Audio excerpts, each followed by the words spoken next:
I'm Matt Booker. I'm Dave Laird. And I'm Adam Levin here at the top of Mount Chicago. All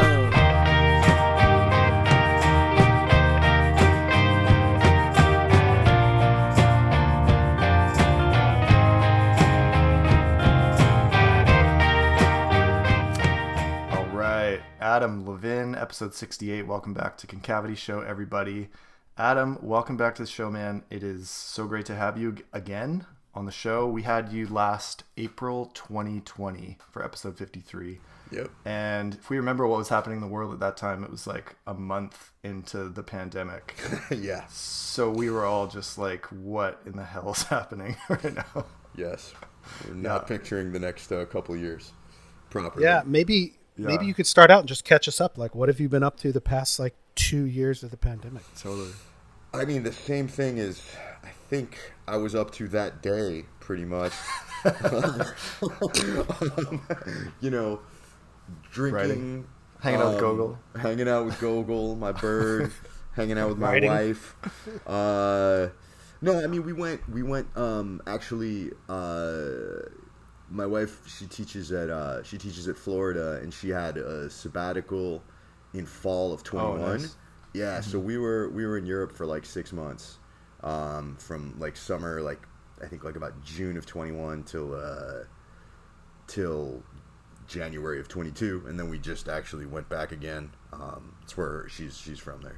She's from Paris, so Yeah. go there and hang out a lot in Paris, and otherwise I'm in Gainesville drinking at the Tom Petty bar and drinking at the kitchen and reading books. Cool. Yeah. I feel That's like we great. were talking about Gainesville recently, Dave, and I think it was with you because we've had another guest on the show who did a PhD at Florida, and that's Rob Short. Yeah. Oh, cool. And he has a lot of good stories about Paget Powell and Harry Crews. Yep. Harry Crews was there. Yeah, that's the bar too. That's and the Tom there's a Petty really- bar. Yeah. And his biography that was published a couple of years ago is fantastic for Gainesville stories. Nice. But it's really more literary place than people might not Imagine realize. when they think of Oh Florida. yeah. Just Yeah. Harry Crews and Paget Powell alone, but yeah, man. I mean, and now And Cami Camille. Bordas. Yeah. No, really, it's pretty cool. Like Amy Hempel taught here. Yeah, but the writers sort of of my generation who were here was Chris Adrian, Jeff Parker. Oh, Chris Adrian was in Gainesville? Yeah. I guess he was Before I think he San was. Francisco or after? I believe before. You know what? No, it's weird actually. I'm saying this, and now I feel like I'm off about this. He had Powell as a teacher somewhere. Oh, I okay. think it was here, but then I think it was as an undergrad because he went to Iowa. I think Adrian went to Iowa. Do you know what's happened with Chris Adrian? I haven't heard anything about him in 15 years. No, I don't know. No. I saw him do a reading in San Francisco. Oh wow. We just happened upon this poster in a bookstore on Haight Street that was Chris Adrian reading in Buena Vista Park, and he wore a dog costume, and there was people in fairy costumes and stuff because it was for the Great Nights. Oh, it's for sure. Yeah, so it was for the Shakespeare thing. But yeah, That's cool. But we're here to talk about Mount Chicago. But anyways, and So Adam, you've got a new book coming out in 8 days. Yes. August 9th. Called August Mount 9th. Chicago. Yep. Yeah, so we get you a little bit before the release date, which is great. Yes. Try and get this out as soon as possible so it's fresh and people can pre-order it before that date. We talked to you last time when you were on the show about bubblegum. Mm-hmm. Bubblegum was probably maybe a weird experience for you because you didn't get to do a book tour. You had to cancel all your tour dates and stuff. What was that like for you? How was the experience of that book, and how did that change the reception stuff? Well, it's always hard to tell what causes what, but Sure. I mean, bubble. Post hoc, ergo propter hoc, and all that. Yeah. I mean, it was it was weird. That was a weird one because it was a pretty good tour that was going to happen. It got canceled. Whereas now with Mount Chicago, there's just not a tour. It's I'm going to be going to Chicago in September but other than that, I think there's not really a tour. So it's like I'm going to do a virtual launch reading on August 10th with Seminary Co-op. Can Zoom it, listeners, if you want. Can we link it in the show notes? Can you send that us would be a great. link to that? Yeah, cool. absolutely. But no, man. I mean, like, it was weird. Yeah, the promotion stuff. It was. I can't really tell because I started with McSweeney's, and those first two books, like they were. There was a lot of energy. It was first of all a while ago. It was like 2010 and 2012, and so they have at any given point one or two titles at most that are new that are out, and so whereas Doubleday is part of Penguin Random House, and so it's like there's this whole thing. It's like this huge machine, and so like I was sort of like, well, this will be different now, and it definitely was, but I don't know what's the New York publishing machine versus McSweeney's, and what's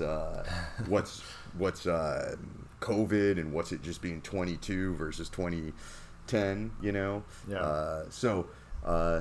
but I overall positive experience though. I mean, it was just that the negative was I didn't get to go out and meet readers, which is something that I really like to do, because I just like people who read books. Especially when they read my books. But no, really, I like people who go to readings. They tend to be people who love novels, and this is like one of these things that defines a certain kind of person in a lot of ways at this point in history.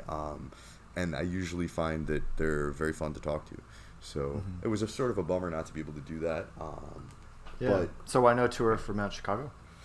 Because they're saying they're not doing tours really. Like, it's like they want me to do like your publisher virtual stuff. Yeah, the publisher. And like, I think that most people now seem to not really be doing tours. Like, really big names are doing tours, and it's like, but it's a different scene. It's like you pay to go see them now.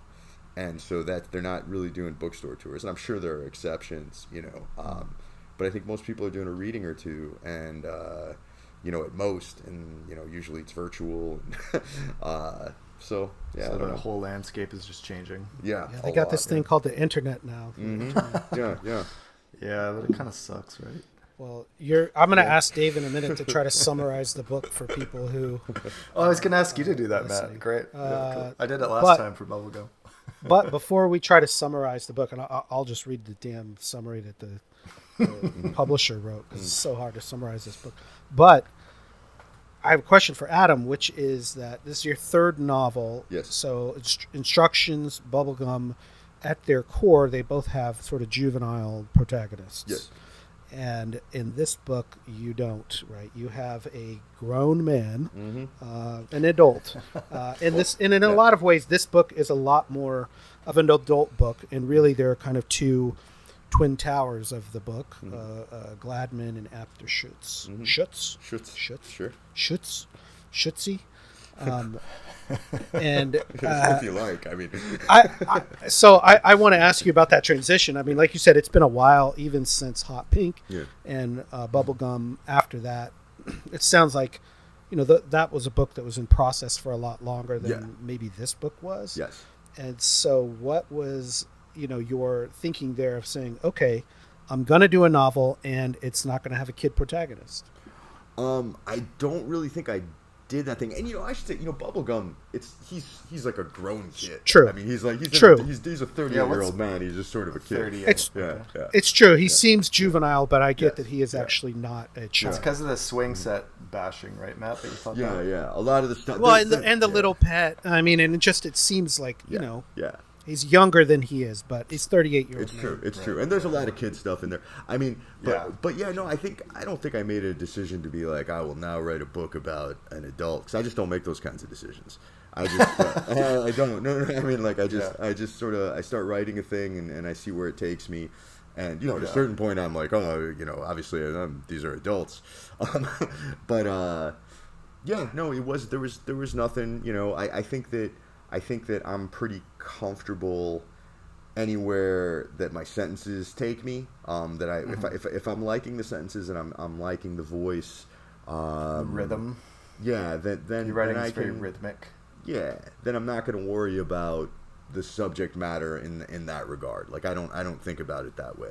I see I say my sentences seem to set the terms for me. Like what I write ends up determining what I will write.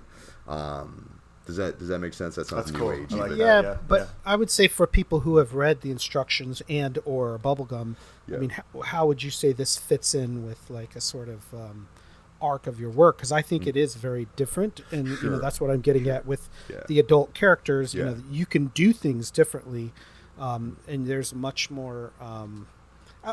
I was going to say depictions of sex, but you've also got plenty of depictions of sex in your other books. Yeah.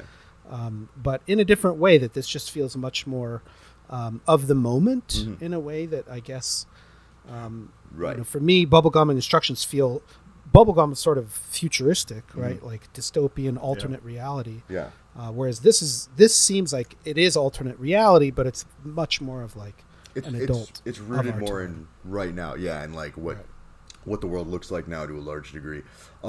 I think so I think maybe that's part of what would distinguish it from the other two. I think also, I guess, more than it being more than who it's about, I think it's the thing to me that sort of sets it apart from the other two is that it's third person. So it's like this is a very, I mean, you can never tell, like it always feels a little wonky to talk about like that kind of thing as a writer versus as a reader, but I think I do respond to first and third person differently as a reader. And so for me, writing it, I've written things in third person before. I've written stories in third person before that I liked, but I was not necessarily aiming for that. I mean, like I said, I don't really aim for much. I had to figure out how to do a third person novel in a way that it was mine.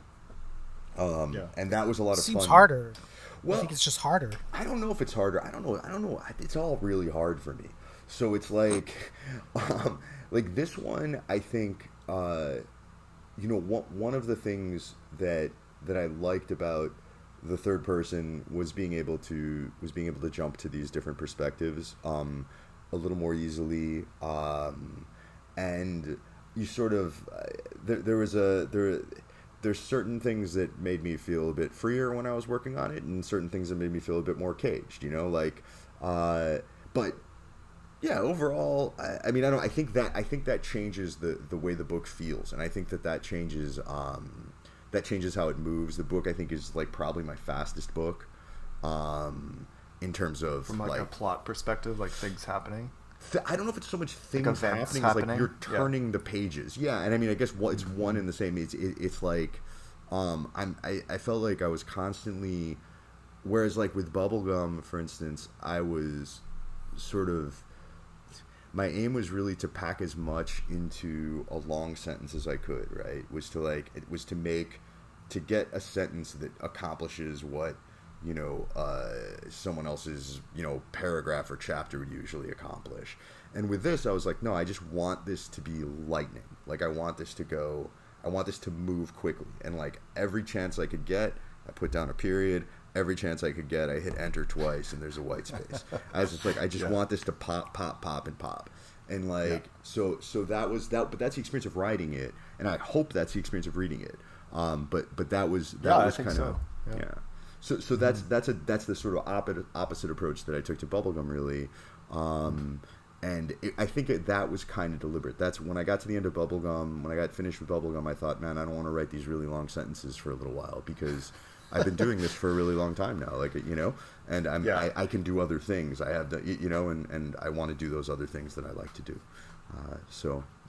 So versatility as a writer really comes through in this book when we look back at your previous work in that way. Yeah. Thanks. That's true. Well, and I think for people who have read the instructions in Bubblegum, in a way, this, at least, getting into this is very easy, and it is very straightforward in a lot of ways that, it doesn't seem as daunting of picking up a 1,000-page novel, even though this is like 560 something. 571, I think. But still, I think it is, maybe by the time you get to the end, you feel maybe it's not as straightforward, but I do think it is, you're not trying to put a lot of postmodern tricks in it. I mean, that was my impression, even though there's photos in it, even though there is some, slightly different elements, there's meta stuff in it. There's still, a lot of meta stuff. it just doesn't feel as it feels more like realistic in some ways, or trying to be like you're trying to get at something more real to you, and like once that takes off for you, then you can write it, and it seems like it's you can tell where things came alive for you, because the stories are, the pieces within the stories are great. Like they go on and on for some ways, and but not in a bad way, like in a way that you're what's the line, Adam? Like trading anecdotes, but the anecdote goes on for 140 pages. Yeah. When Apter's talking about the 5 stories at the bar, and then his interlocutor's like, trading anecdotes, huh? But actually, I wanted to ask about the anecdotes. I'm glad you brought that up, because so there's a character in the book who he basically has like 5 anecdotes that he wheels out at various points in his life to tell usually a significant other, or like Dave said, someone at a bar.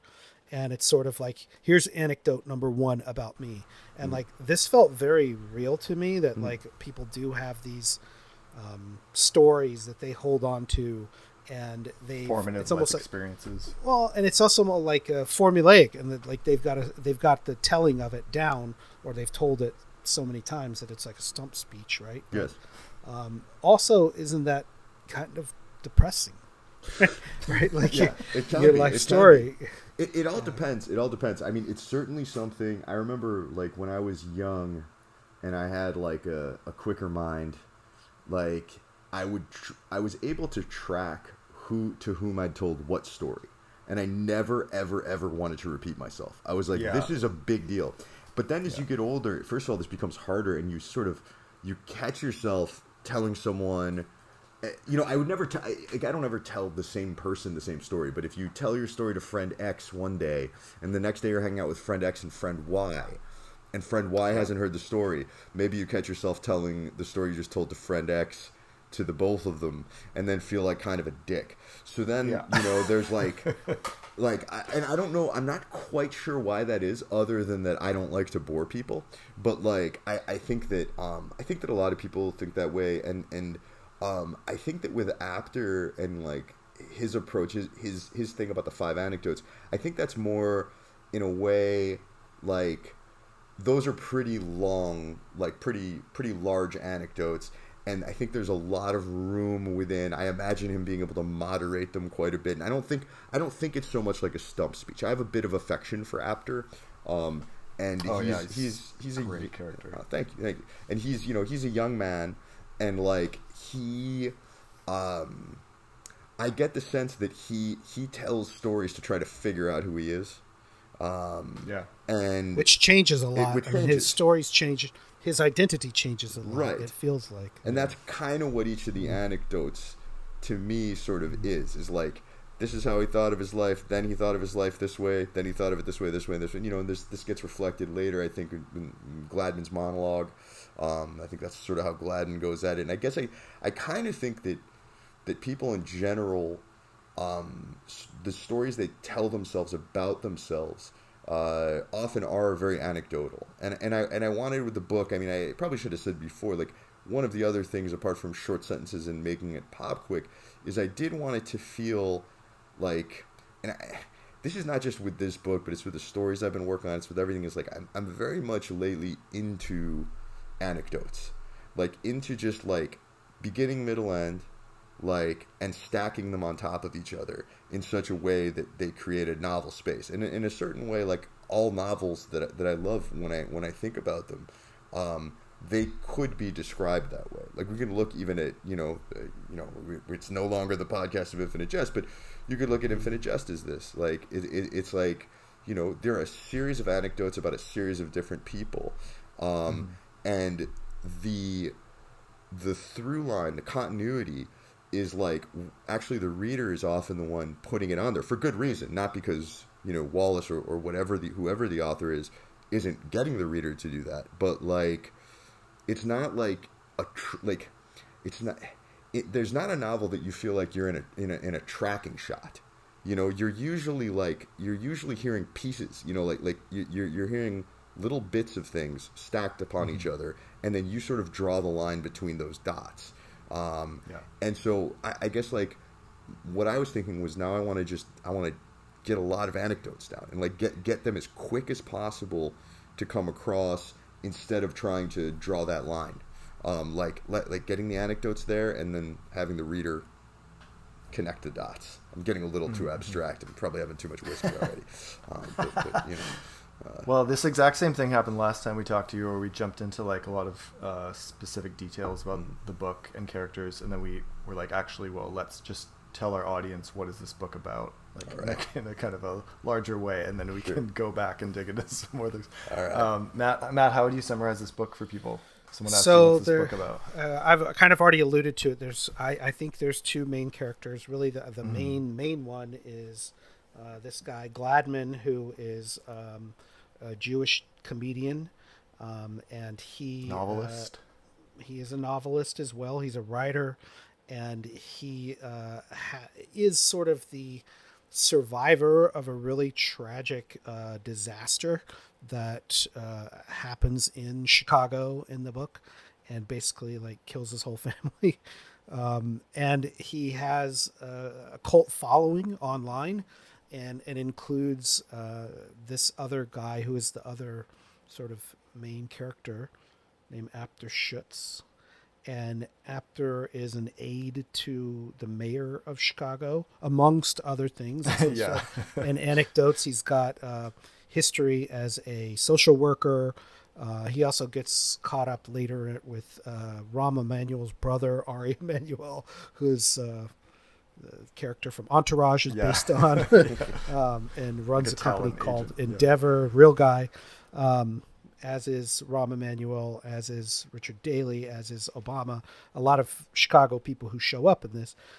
So there's a lot of different threads, as he was just saying, between these two characters that sort of converge around.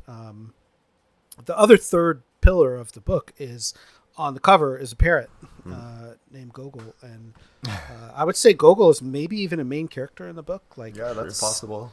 Takes up a significant portion, and Gogol is a she, I believe.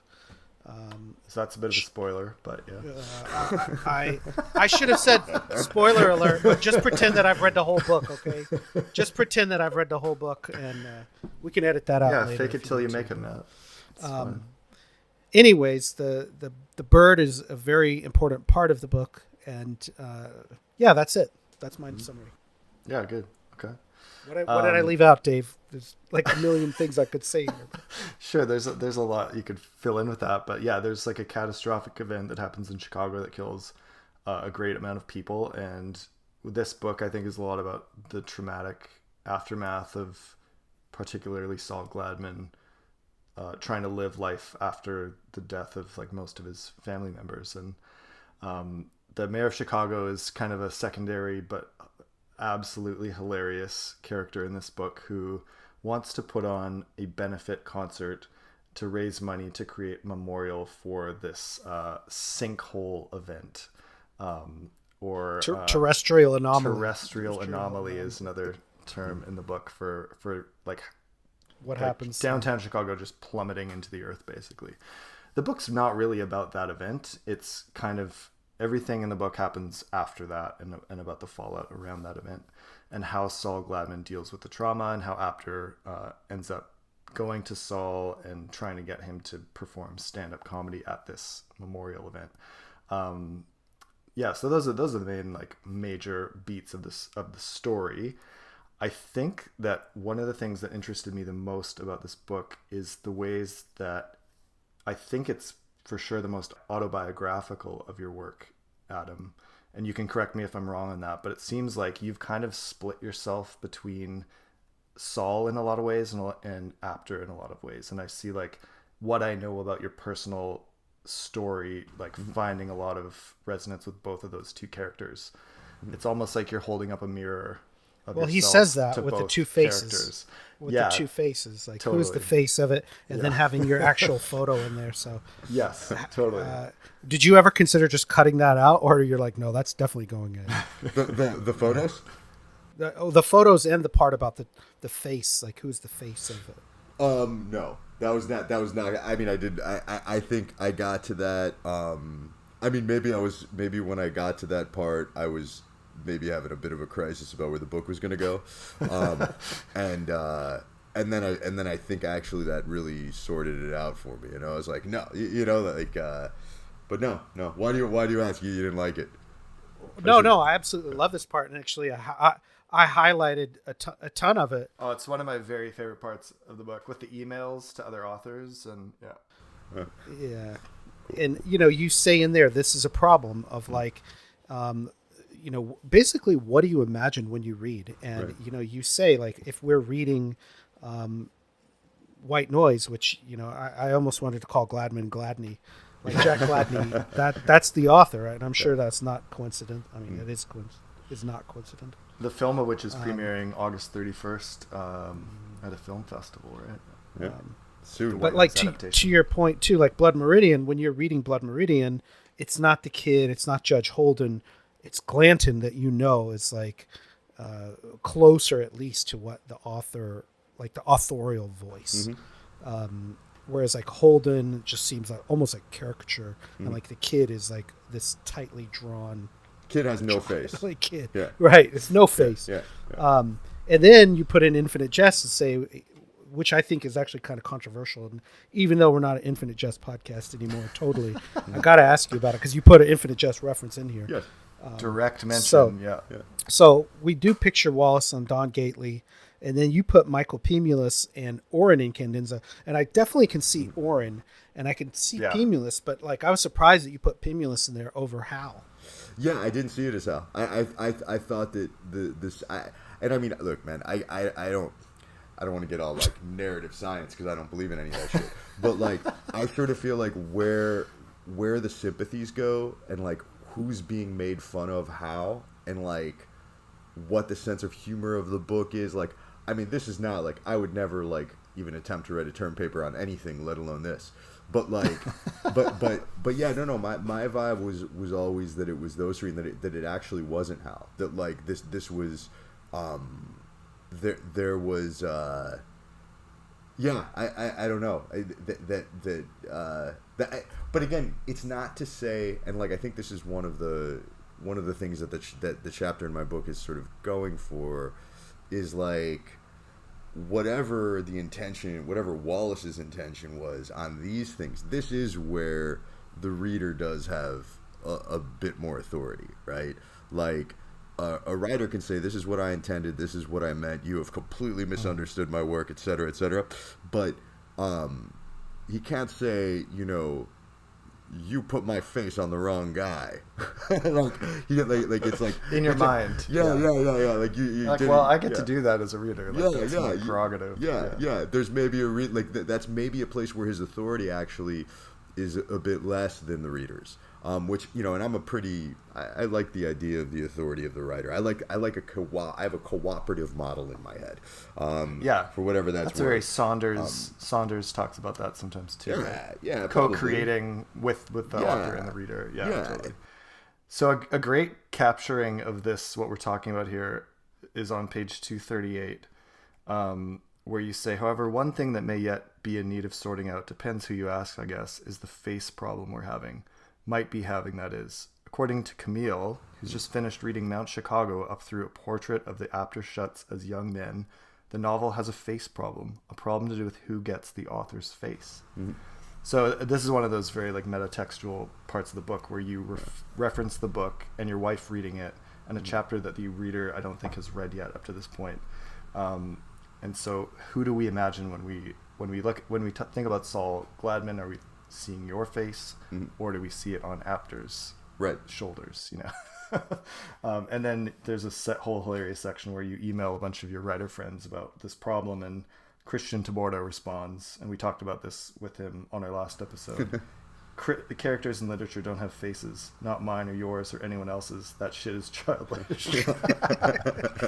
Which quote. He told us he never actually said that, so you wrote that for him, which is great. Yeah. And then Salvador Plasencia has one where he basically says to you, asks you if you're having some kind of mental breakdown or something. and I was delighted to see Salvador in your book because I'm a huge fan of his too. It's fantastic. So that's a whole great section, and Thanks, man. could go in a lot of different directions. Well, and I wanted to ask you too, because sometimes this is something we see with like first novels, right? Where someone has an idea for a book and they put their whole heart into it and it's clearly them, and then they're out of ideas. And, you know, if they do their second book is often shit. And they're, you know, maybe by their third book, they found some freedom in it. And then you have other writers. And one of my favorites, honestly, is John Updike. And like in every single John Updike novel, like there's clearly a John Updike character. Maybe I'm not going to go through all of his books, but like pretty much there's him in the. So who we see when we read. Actually, Kyle Beachy brought up this book that he teaches by Peter Mendelsohn called "What We See When We Read." That has this problem with like Anna Karenina, and you know, for you as a writer in these days, like how much do you want to disguise yourself versus how much do you want to say no? When I am writing for myself, it's the most real or most true. Like, is that true in your case? I'm confused. Ask me the question one more time. So I guess, you know, do you want to try to write something that doesn't have your face, that you feel like your face is or better disguised? Are you trying to disguise yourself? Or do you feel like, no, you absolutely want to write basically like have your face baked in there somewhere? Oh, certainly not the latter. I mean, I think that for me, the way I approach, you know, any fiction, and I mean, even the way to a great degree I approach, you know, interviews like this, like I am not me. Like I'm entirely disguised. Like I'm like that's, and not to sound like all mysterioso. I don't have like some secret, you know, like I'm actually like a phenomenal basketball player, and you know, you guys should come see me. Stand-up you know, comedian. Like, yeah, I actually do stand up. Like, but no, I mean all this is like, you know, like I don't like even, you know, the, you know, Adam Levin in the novel. That's not that to me. I'm just like, I would never do that if I thought. That's the narrator Adam Levin. That's not the author Adam. You know what I mean? Like I'm like this guy. The author Adam Levin is basically right now sitting here smoking a cigarette, thinking about what he's going to eat. Like he's really boring, and there's no. So the short answer is no, but the longer answer is I like to fuck with it because I know that the way I read is sometimes I have that question too, Matt. Like when I'm reading a book, I'm like, who, you know, obviously like from Mount Chicago, you can tell it's like who is the author identifying with? What is, you know, where is the moral center of this book, or where is the, you know, and I guess like I don't think that that's always the right move, and I think that I usually prefer books where it's not the right move. Like when I read, like, you know, I mean, any think of any book I like what you mentioned, White Noise. Like I love White Noise. I don't think that DeLillo is really Gladney. If you know, sometimes I will, you know, put his face on Gladney's, you know, for out of sort of convenience. But like I remember, you know, just being a kid, like, and you guys probably remember this, like, you know, when you're a little kid and you start reading fiction and really loving fiction, at least for me and a lot of people I know, you don't even pay attention to who the author is, you know? Like you're like you don't like literally like you don't know the name of the author of your favorite book maybe, and like totally. And let alone, you know, in those paperback versions at least that I had in like the 80s of like Vonnegut, you know, the like little pocket books, or like or of Salinger even. I don't even know what they look like. There's no photo, and I really miss that. Like I think that's like I miss that feeling. Like I'm not trying to be like all, you know, nostalgia, good old days kind of things. Like I think it would be kind of a great thing for books if there weren't author photos and if there weren't author bios even. Like it's, you know, you want the name because you want to know who, you know, if you love the book you want to read something else by the person.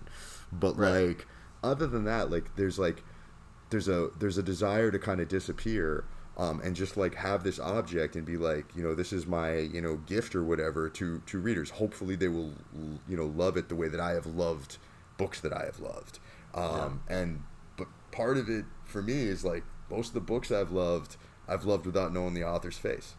And I think that has aided, that has sped my ability to love those books in a lot of ways.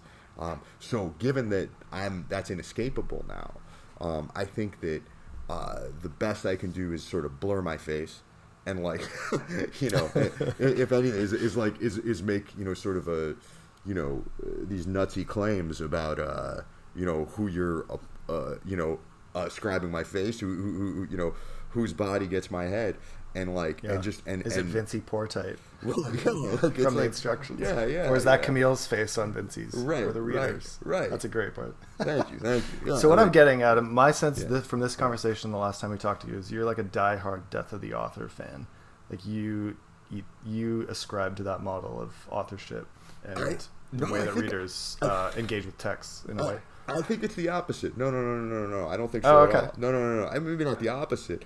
Like, but no, I believe in the author, man. Like, it's not that at all. Like, I fully believe in the author. I just don't believe, like, I believe that when I'm reading a novel, what I need to trust, and this goes back to like this little kid stuff, I need to trust that there's a human being telling me a story that they're trying to say something, and they're trying to say something that literally can't be said in fewer words or in better words. Like, that's their ideal. That's the thing they're shooting for. That's why they made up a bunch of lies, right? Instead of just telling me, like, don't be racist, or like, like just giving me like a slogan, like, and like they're engaging in an extremely complex exchange with me, the reader, and I as the reader am a huge part of that. I have to be listening. I have to tune into them and give them sort of some level of the benefit of the doubt for a little while, which gets earned. The exchanges, I give them the benefit of the doubt. They provide me with some thrills, and then we get to some place where I get to think thoughts that I could not have thought had I not read that book, and the author gets to think thoughts in writing that book that if he didn't imagine me there to begin with, he couldn't have gotten to. I don't know. That's great. Is it? Okay, good. All right. I'll stop talking. I've never heard anyone say that before. That's good. I think, an extreme case of that is like Evan Dara, just use a pseudonym and be completely anonymous, and people get obsessed with that of like, well, who's really behind that pseudonym if the work is good, right? Like if people really do want to know, like, who is this telling me a story, right?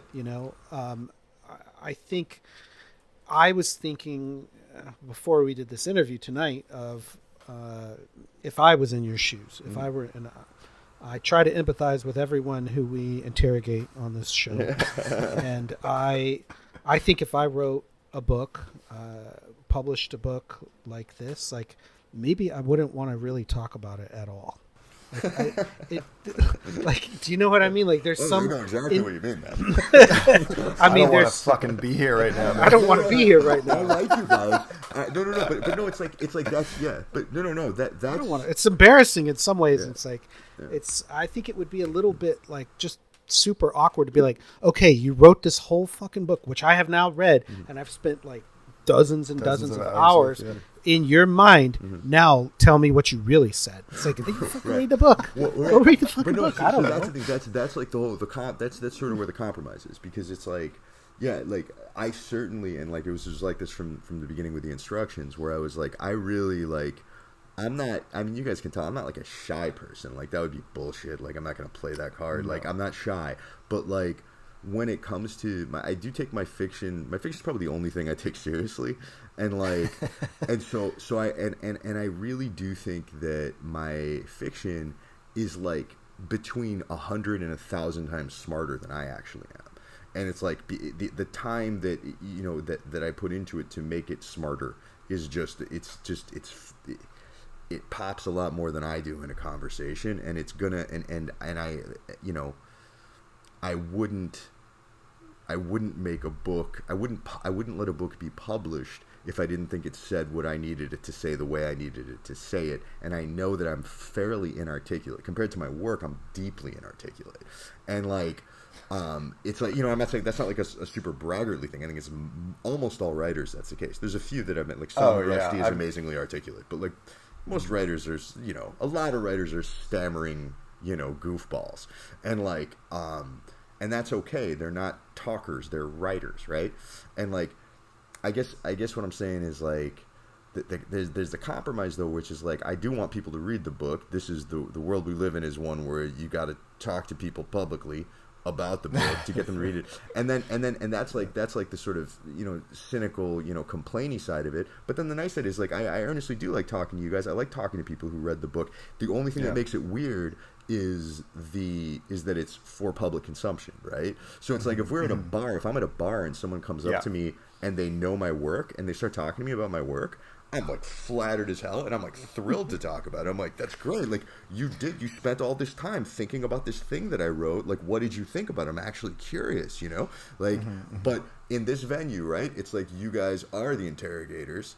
Like, and of course you are. Like, it's not a criticism. Like, it's like, you know, like, you're asking me questions about my book. Like, you're not doing we're doing the show where we tell the author what we think show. Like, that's not a show, right? Yeah. So it's goofy. It's like, but so you're the guys I want to talk to, but I'd actually rather you be the guys I just listen to.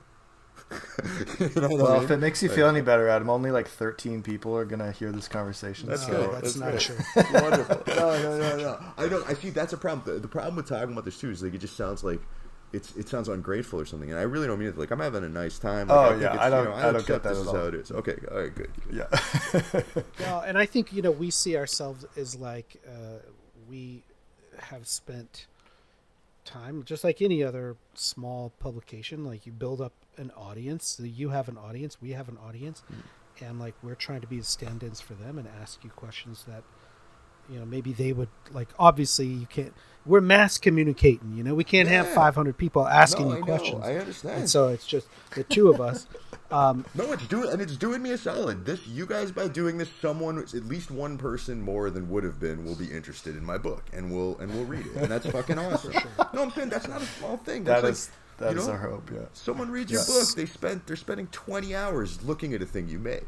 Like, paying for it too. Like, I mean, but separate from the paying for it, it's like, you know, it's a big deal to me. Like, it's you know, so that's well, we love having you here. It's a very meta conversation, which sure is. Yeah, Dave might have to edit out later. But, and you know, the other thing is, like, you're going to be in the middle of this promotional tour, and like, we don't want to ask you questions that everyone else is going to ask. Sure. But also, some of those are sort of unavoidable, and it'd be awkward if we didn't. Like, people are going to ask you about Chicago, right? Sure. Like, this has got the word Chicago in the title of the book. Sure does. And in a way, there's there's some Chicago landmarks in here, bars, politicians, physical places. You spent a lot of time in Chicago. So tell us, did you grow up in Chicago? How long were you there? What is your feelings about the place now?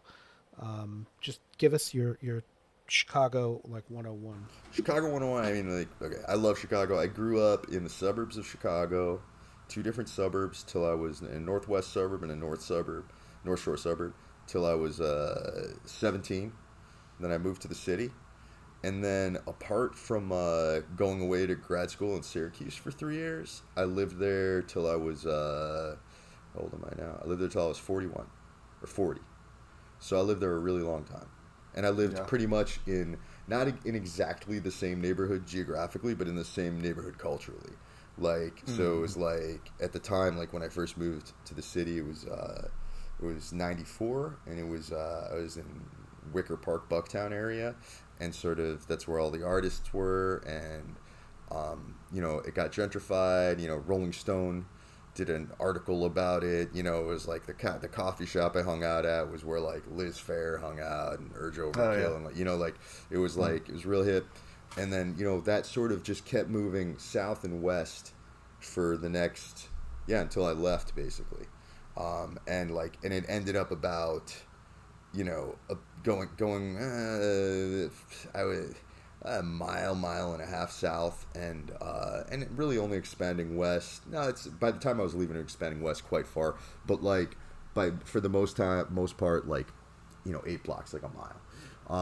And so it was all the same people, is what I'm saying. It was like the people kept moving, the rents would go up, people would go a little further. So it was like, you know, there's a few coffee shops and a few bars, and you know, That's where I was my entire adulthood, and my late adolescence and my entire adulthood. I love that place, and I miss it terribly.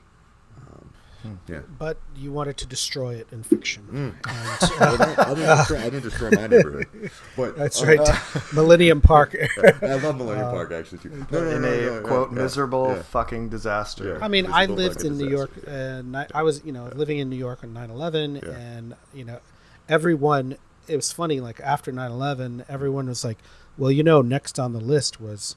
we got this dam in our town over here, and that was probably next on their list. Yeah. And it's probably, Sears Tower was probably next on the list. Maybe. And, after 9/11, it was like, well, actually, the Hoover Dam, that was next on the list. Actually, it was the Air Force Base we got over here outside of town. That was probably next on. It was, everyone was like. Everyone wanted to have a 9/11. Right, right. It was like, we could have had that happen to us. Yeah. And so, Chicago hasn't had, luckily, that I know of, a terrestrial anomaly. Right. Or a disaster. Nor will it. Nor will it. Hopefully not a prescient, prophetic utterance that this book has about that. Yeah. No, I'll tell you, though, and I won't tell you exactly what it was, because that would be a spoiler for people who haven't heard it. But the turn with Gogol toward the end, that actually came true last summer. While I was away. I have a feeling maybe, yeah. But like the book was way done in the can. I was done editing okay. It. Oh, and that's weird. So then I got a little freaked out by that. Yeah, man. but anyways, that you probably should cut. We'll edit that out. And I have a running joke on the show where we say, I'll edit that out, and we never do it. Yeah. It's just funnier. It's better entertainment 9 times out of 10 to leave it in. Just to say, we'll edit that out. Unless there's, a lawyer sends us a letter. Sure. This is a kind of meta thing in the book. On page 263, you're talking about documentary film, and that they hopefully reveal some like pressing questions that somebody had asked the famous subject of the film before they died. Yeah. And Matt just asked you about Chicago, and so now I'm curious, like, what is a hard-hitting question that you've never been asked in an interview, but you wish someone would? You tell us that, and then we'll ask it. We'll be the guys who got that greatest question on record. I don't think there are any hard-hitting questions, man. Like, I don't, like, because there's... I have one. Yeah? Oh, give it to me. I want the hard-hitting question. Did you part Lake Michigan? Is that Yes, absolutely. That was true. Well, I'll set this up a little bit by saying there's, a comedian in the book whose material... could be ripped off or ripping off someone else's act. And my question for you then is about plagiarizing. Have you ever plagiarized anyone or been tempted to plagiarize anyone? Or has anyone plagiarized you and you've been pissed about it? As far as I know, it's a no, and a no. Fuck, that would have been good. No, I mean, I think... I don't... I mean, I hope I haven't plagiarized anyone. I mean, like... Not consciously, not intentionally. Right. I mean, I think my shit goes to weird enough places that it's very unlikely. But, who knows? I hope I didn't. Did you detect plagiarism, Matt? Should I worry about... No, but I'm running some software in the background, and we'll get back to you. Erkin. The PDF. I'll send you the report later. No, here's a hard-hitting question for you. All right. What is behind your decision to spell fucking with an E? It's funny, man. A lot of people have been asking me that lately. I think it's just, like there's, part of it is I think it sounds a little bit more like it's spelled with an E, but mostly it's that I really don't like apostrophizing the G. I don't like the way it looks. It looks funny to me. After you like TKIN apostrophe. That seems regional to put an E it's like instead. Faulkner or something. Yeah, I mean, it seems it follows for me. It's like, I don't know. It's like, and there are some people that say like fucking, and it's like, but that's not as really, like a stopgap instead of like or something. Yeah, exactly. Yeah, and I'm often one of those people. I'm being polite now. I just say when I'm on podcasts, I just say like a lot. Like sure. like. Yeah. But fucking I think that's it's simply it's a visual thing. All right. Yeah. There's a lot of funny malapropisms in the book as well. Like the mayor, this mayor of Chicago is like hilarious for this throughout the novel. Like page 1, he's introducing Don DeLillo at a public reading, and he says Don DeLilio. Yeah. I think it is, right? That just straight up says Rahm Emanuel. That's Rahm Emanuel. Who did Which that? that's You did it? Oh, yeah. I actually saw Rahm You saw Emanuel. that? Yeah. I had a feeling that was... now that's was different real. than the mayor. Yeah, that's The my mayor one in the book autobiographical truth. Rahm Emanuel says DeLilio. DeLillo. Is that on YouTube? Could we like that? I in don't the show think notes so. or I don't think so. I don't think so. Yeah. Fucking hell. Yeah. Well, I got to a section early in the book, maybe in the first couple hundred pages, where I thought, damn, does Adam Levin have a degree in social work? I was like, He does, yeah. There's There's a lot clearly, of psychology and very specific kinds of psychology in this book. well, I answered my own question, and to say, yes, obviously, I don't think you could write like this about the practice of social work without having done it. And maybe even also been disillusioned with it.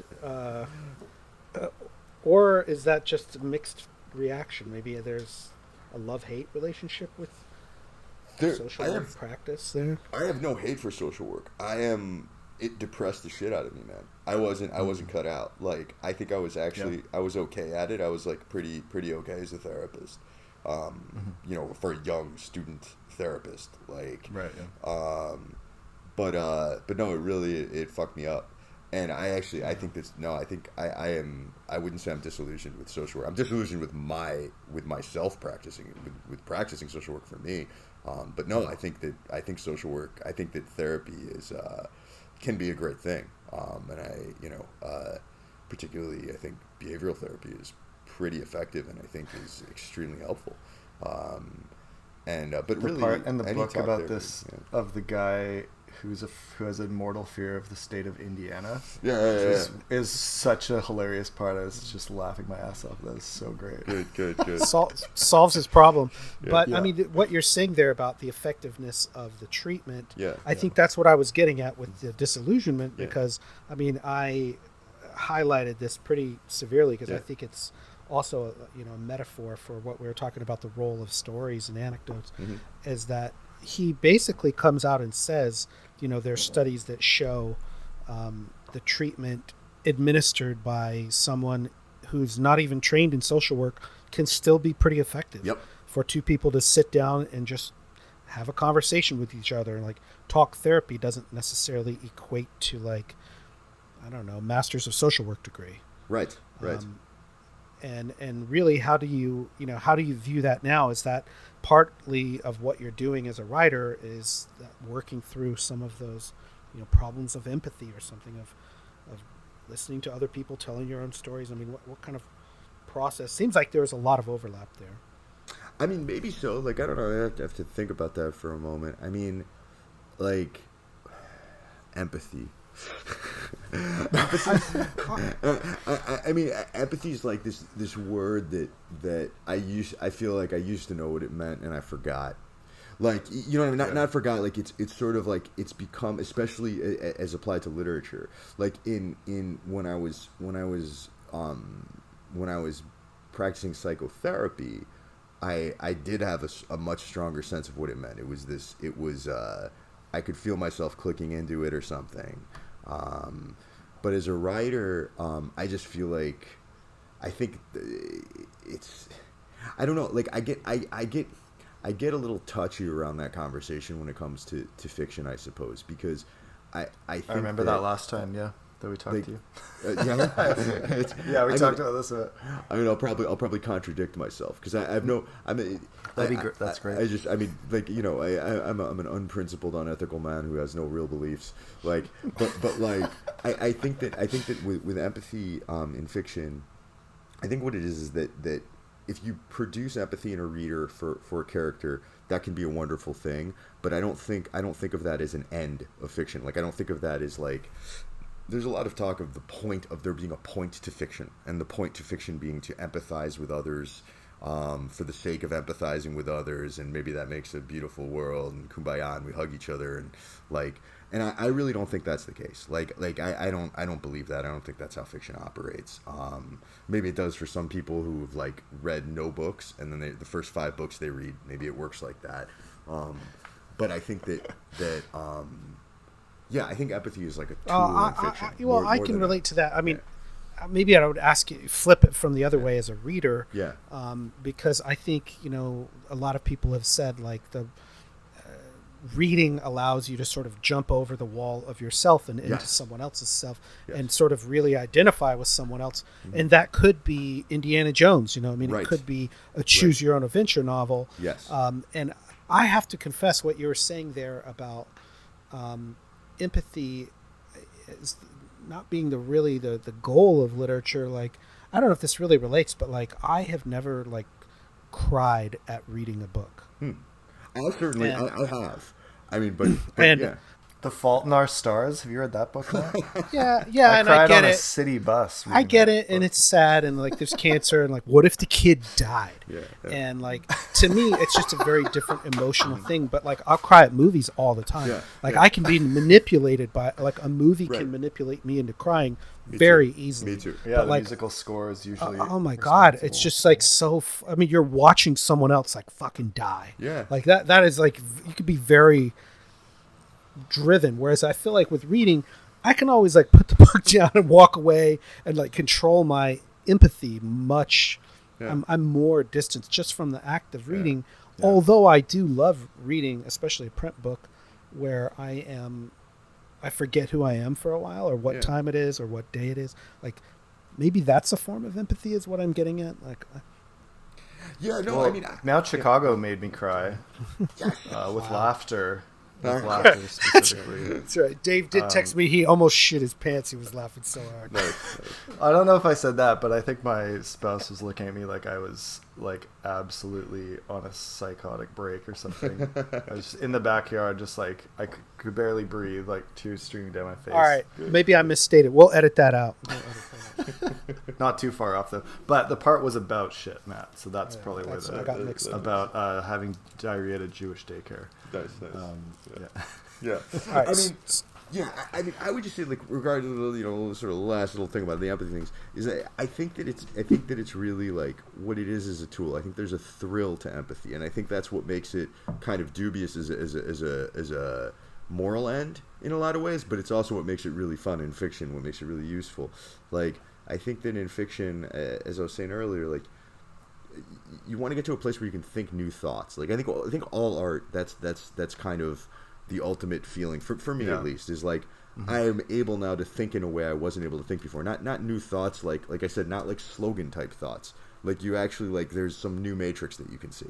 And like, I think that empathy sort of like can lead you into that. If you empathize with a character, especially a character who's extremely, foreign from your experience or something, who is going to charm you in a way that you would like to think yourself resistant to being charmed, say.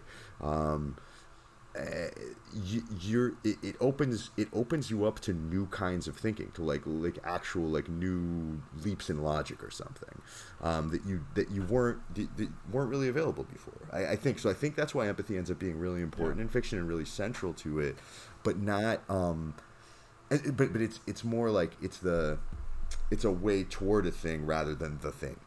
I don't know if that makes sense. Yeah. I like that. Do we want to do like a reading or two from the book? Adam, do you have a section of the book that you want to read for us on air? I could. I thought about it because I worried you might ask, so I found one. So yeah. I'll do. Maybe I'll just do the start of the first mayor chapter. That'd be great. Just do like Sounds like 3/4 of a page. So it's cool. However long you want. Sounds good. So, all right. So it's from this chapter, Politics in the Chicagoan Language. It's the 3rd chapter, and as we've talked about, this sinkhole thing, the ground underneath Chicago has just opened up and sucked in downtown.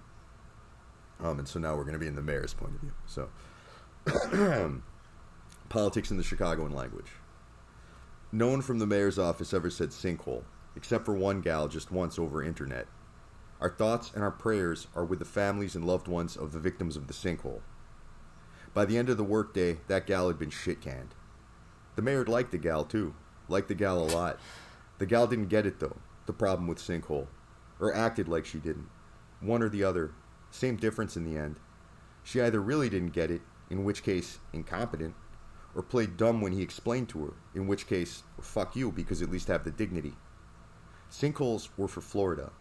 They made you think of swamps, and they made you think of armpits. Swampy armpits. Meth, opossums, thrush, and swamp ass. People in mourning did not need that. People trying to sympathize with people in mourning did not need that. Not in the least did the city of Chicago need that at all. And thereby and therefore, gal shit-canned. You know how many hands he could count the regrets on? He could count the regrets on exactly no hands. For a week or so, they said the seismic event, which was sufficiently solemn and sciencey sounding, sure, except then it began to seem too earthquakian for the mayor. Maybe only to him. Hard to know for certain. Epistemical roadblocks and so forth. But who hears seismic and doesn't think earthquake? The way the mayor saw it was that the way that the people saw it was where once there was an earthquake, there will probably again be a whole nother earthquake. And probably sooner rather than later. People were negative. People needed hope.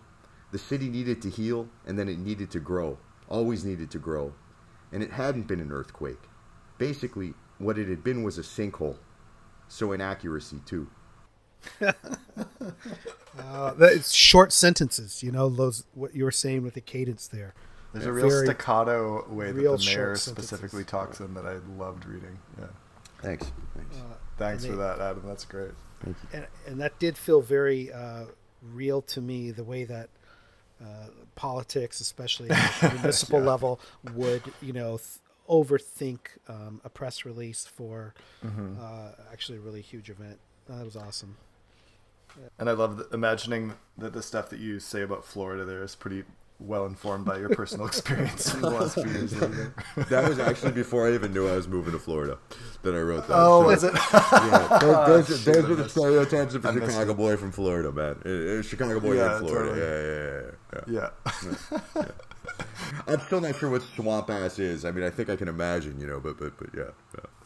Always swamp ass is a word that I would hear and say Adam Levin invented that word. No. That's a real thing. I've heard swamp ass. Yeah. It's common in Texas where the humidity is high as well. Okay, then I think if that's what it, yeah. We talked last time about your love for profanity, and you managed to mash up a lot of great words together to make new profane terms. So that strikes me as something that you would have created. I appreciate that. I wish I had. Do you? I do. I know. Okay. To be a man. I don't know if that was a compliment or an observation. I hear a compliment. Profanity. I love profanity, man. Profanity is great. Yeah. There's this really amazing part in the book that captured for me so well what it feels like to do this thing that we do with a show about books and talking to authors. On page 424, Apter is sort of thinking about the way he tells these big stories about his life, and it says, simultaneously then he had to, while telling the anecdotes, guard against, and then 4 points. 1, appearing sycophantic. 2, appearing falsely flattering / ulteriorly motivated. 3, appearing too concerned with appearing sycophantic or falsely flattering / ulteriorly motivated. And 4, sounding slight or disrespectful in the course of deploying the narrative and rhetorical strategies that ostensibly guarded against items 1, 2, and 3. And so, when we're talking to authors, Matt, I'm thinking, I like, in your case, you're a writer who I've read a lot of your work for a long time. Obviously, you wouldn't be on the show if we didn't like your work. But how do I not appear sycophantic about that and falsely flattering about that, and then coming off as trying to avoid those things and appearing, so that's such a lovely capturing of a personal experience that I've had in doing this, and I just thought it was that's snappy. Matt, does that section resonate with you? Yeah, context at all? I mean, I also thought of it like what Adam was saying earlier about telling the same anecdote twice. And I had a professor who I really love is I took like a lot of the same professors more than once. And there's one particular professor who, like, if you took him more than once, you're going to hear the exact same fucking stories over and over. Right. And it's like they were very compelling, but he had like 5 stories, and you're going to hear them again. And you know, there it was really sad. I think when people couldn't tell their own story in a different way, and I definitely struggled with that too. Of like, I don't know, appearing, because I think it makes you appear like slightly dumb or less intelligent, right? Like if you're sycophantic, or if you're repeating stories, or like it's disrespectful in some ways. And so I do worry more about appearing that. And like even now, like I'm very conscious of I'm talking too much. I'm like, shut the fuck up! Like, what are you talking about? That's healthy, man. Those are all healthy neuroses, man. Like I think, okay, if you're worried about it, you're probably not doing it. You know? Yeah.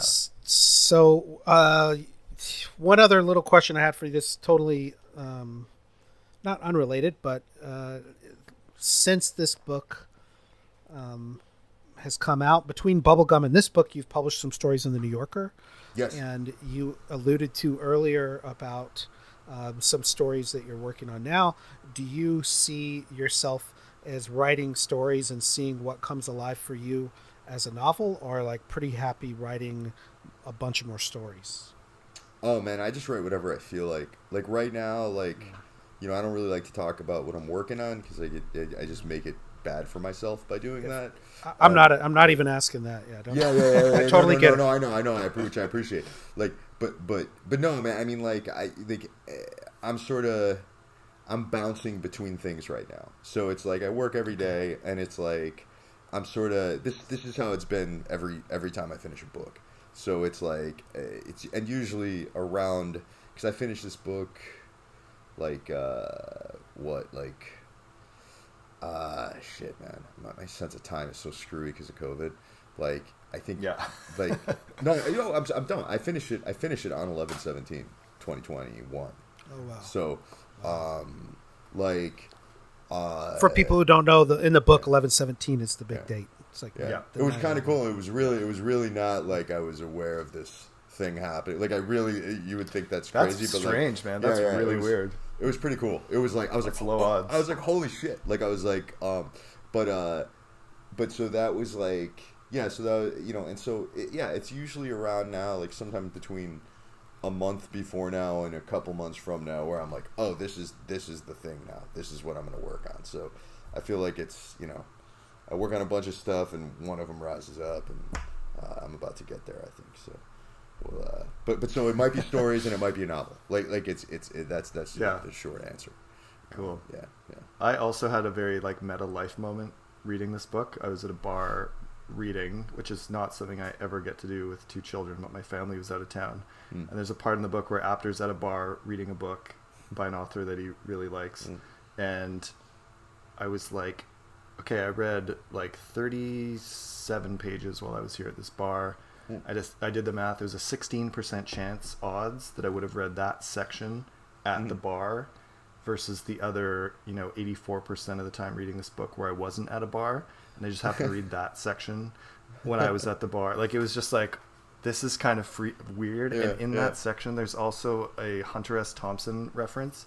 And the bar that I was at is a place in Victoria that is a 70s Vegas-themed Hunter S. Thompson bar. Nice. Like, his books are all around the place and stuff. And I was like, what is happening right now? This is so bizarre. It's great. That's awesome. Yeah, that's fun. I want to get to I have like... we're halfway through my questions. No, I'm kidding. I want to ask you if you have any final thoughts, anything else that you would, points that you would like to make about these characters, in particular, Gladman and Schutz, or if there's something obvious that we have skipped over. Well, I mean, we didn't. I don't think I mean, we didn't talk about the bird, but like, The but bird. that's okay. But we don't. But I don't have an agenda. I had a nice conversation, so. I actually do have a little question about the bird because Yeah. I consider myself like a bird person. Like I love Really? birds in the wild. In the wild. I've never had one as a That's cool. pet, Yeah. but I have You really shouldn't either. It's a shit. really. Yeah, the cage cleaning alone in this book makes pretty. My next door neighbor turns it had off. one. Yeah. My next door neighbor right back here had Yeah. had a cockatiel named Ike, and I could hear Ike often from Yeah. the next house over, Yeah. and I could talk to Ike like through the Sure. house, Sure. and he had a Was huge it cage. cockatiel or a but cockatoo? Was it was all gray. white or was it Which one is- small? Was it tiny or was it like sort of like Like an the size of your African It was forearm? big. Yeah, Which it's a one is the cockatoo. bigger? That's a like cockatoo. like red Cockatoo. on top, Yeah, gray body. Yeah. Okay, There's cockatoo. Yeah.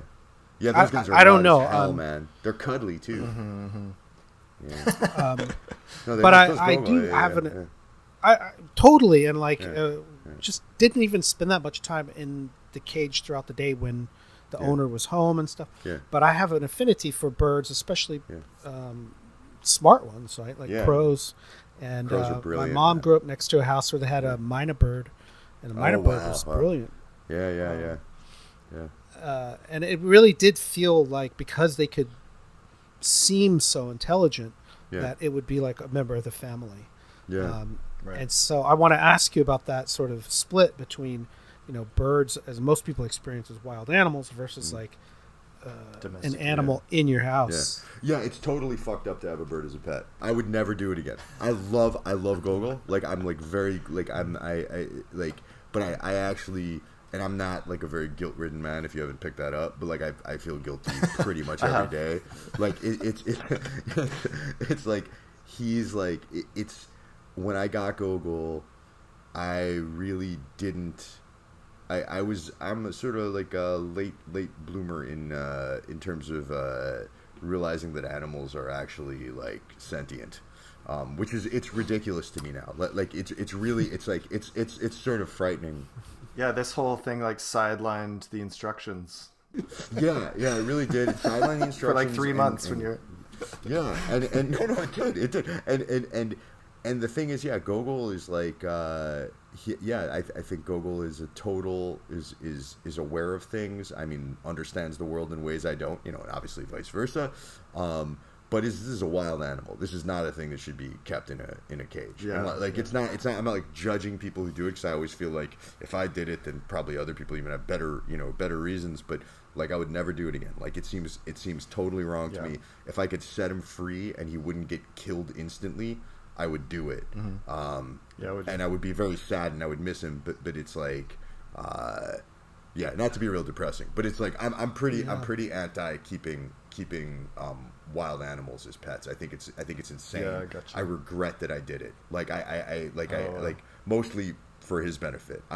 He makes me happy. I see him every day and I'm like, it's Gogo. He's my, and then I'm like, God, you like don't get to fuck. You don't get to fly around. No, really. It's like it's a crazy thing. With jizz packets. Yeah. There's 3 types of sperm. There's some interesting bird anatomy stuff in this book that I learned. Yeah. Well, I mean, it also the book makes it seem just like a lot of work and like not just physical The work, cage but cleaning. like just mental work too. Oh, yeah, of like 100%. Worrying about like just Yeah. the mental load of like this bird's well-being. Yep. I mean, it's Yeah. a very high maintenance Yeah. project. Yeah. They're not. Yeah, it's because they're not supposed to live in a cage.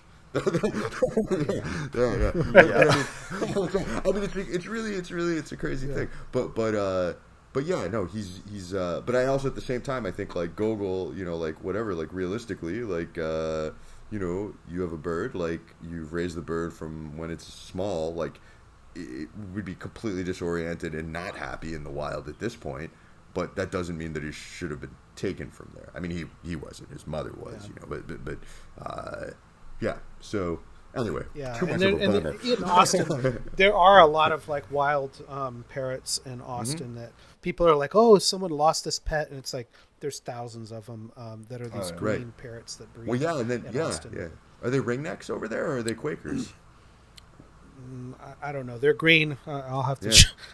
Yeah. I don't know, but people have released them and then Yeah. they breed Yeah. and it's they get recaptured because people think they're pets, Right. and they're like, oh, I'll bring it back. And Yeah. I have a friend who's a vet, and he deals with a lot of birds and monkeys, oddly, and like they're Oh. just terrible. He's like, it's a terrible pet. Like, don't A monkey is the most evil thing to keep as a pet. A monkey. I mean, that's a fucking primate, right? Yeah, They no, have a it's primate insane. It's insane in to a do that. cage.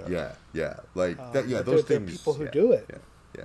Yeah. No, Anyways, it's that shit's wrong. Yeah. I seem like I'm down on it, but I actually think it's really sweet relationship with the bird in it. Of course, seeing it on the cover of the book, I think I probably talked to Dave about this. It was like it's Wallace reference, because there's in the Room of the System, there's Vlad the Impaler as a talking character. Oh, there is Vlad the Impaler. That's right. That's right. Yeah. And, Is this image your Gogol on the cover? No, Is it's that your not. It's bird? not. That's a no, different bird. no, That's a no. stock And they really, image. Okay. it's a stock image. You really surprised me with it. Like I was really happy about that cover. Like that wasn't what I was picturing, and yeah, no, I love the cover.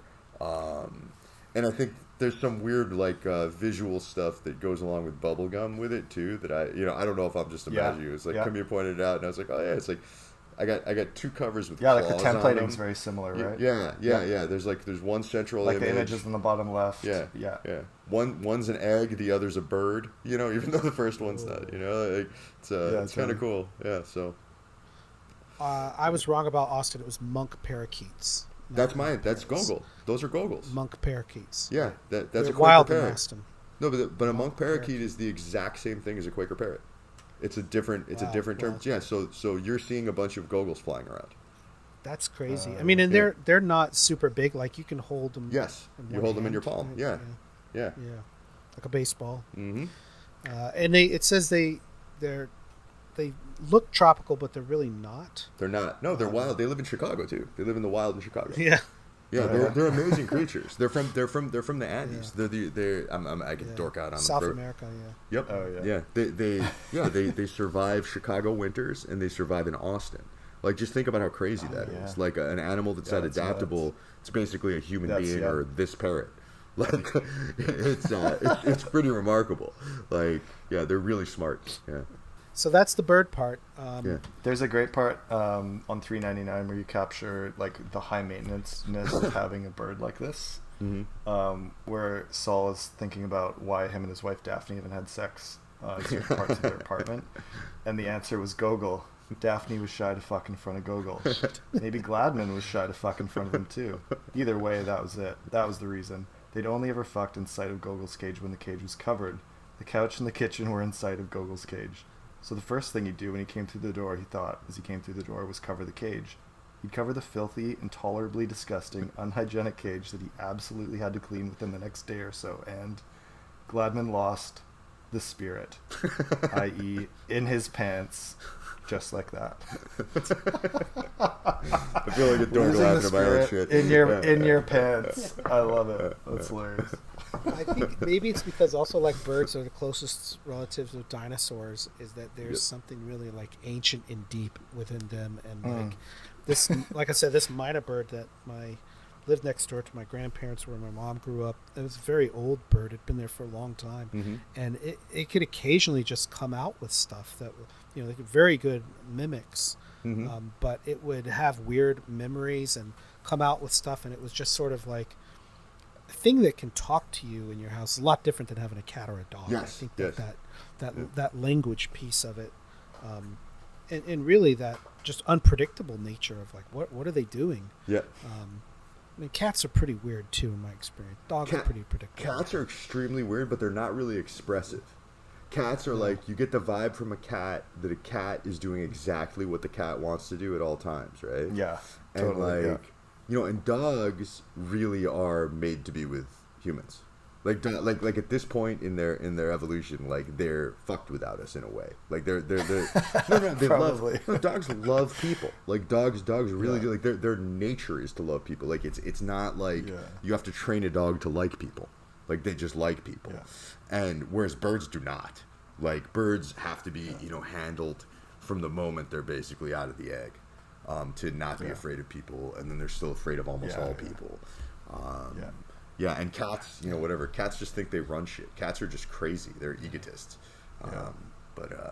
Well, Rachel is like extremely ornithophobic. My wife, she really does not handle being around birds well at all. Is she scared they're gonna bite her or shit on her or what?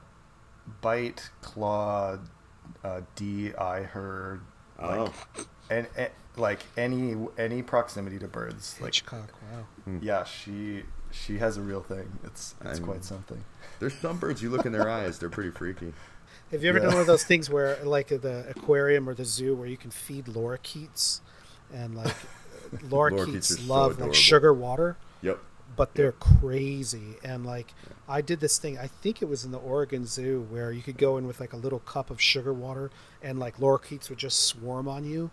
And it scared the bejesus out of me because these things were coming in like 100 miles an hour, and I thought I was going to get injured. Oh my gosh! I mean, they were trying to like kill each other to get to this little cup of like sugar water. Yeah. Anyways, thanks for being here. We're at time. I think we're out of time. Matt, who is this book for? Who is this book for? Who is this book for? Who's going to love this book? People who love literature. People who are really smart. Good answer. People who have read Adam's stuff in the past and dug it.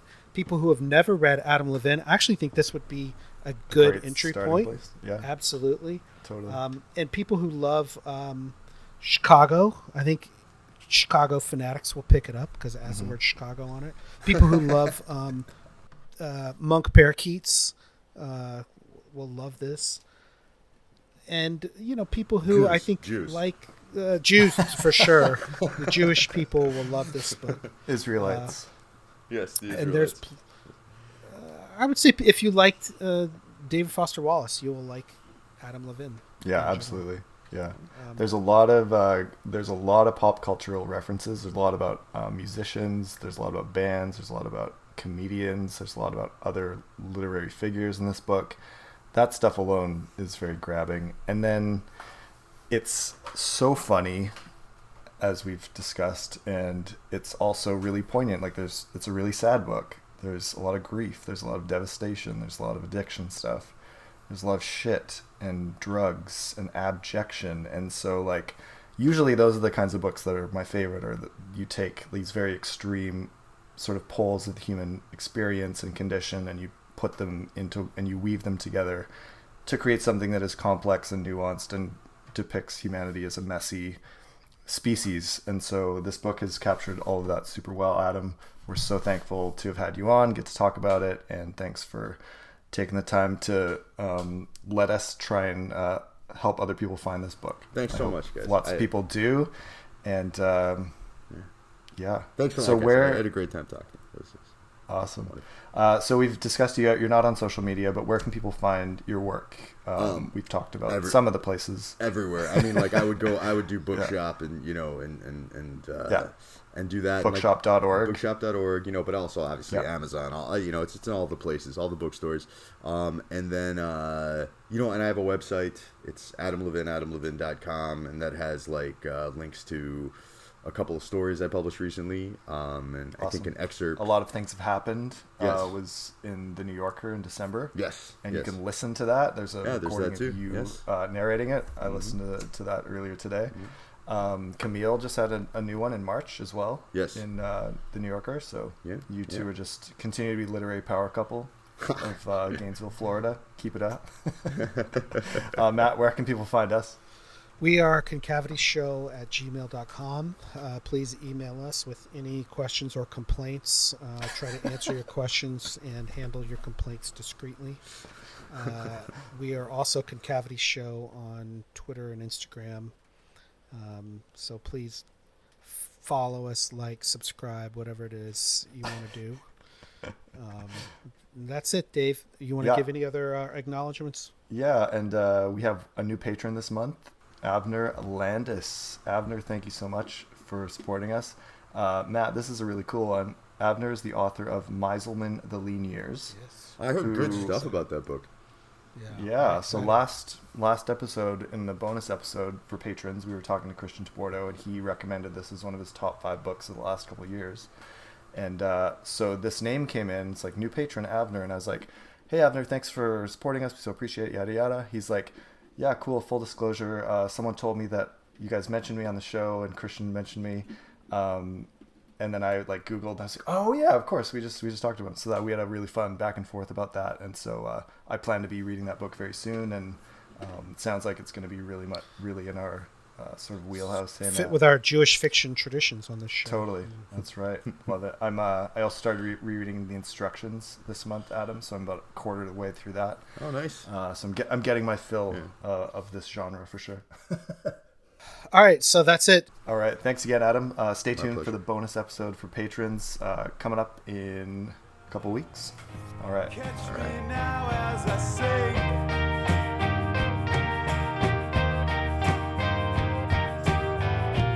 Into darkness, I thought to be extinct. Then we will ask you like any final thoughts, and that's the signal to wrap up. And then we do like this other little brief bit at the end about 5 books. Cool. Dave emailed you about that. You're prepared for that? Okay. Yeah, cool. I mean, I'm just going to say, I'm going to give you 5 books I like.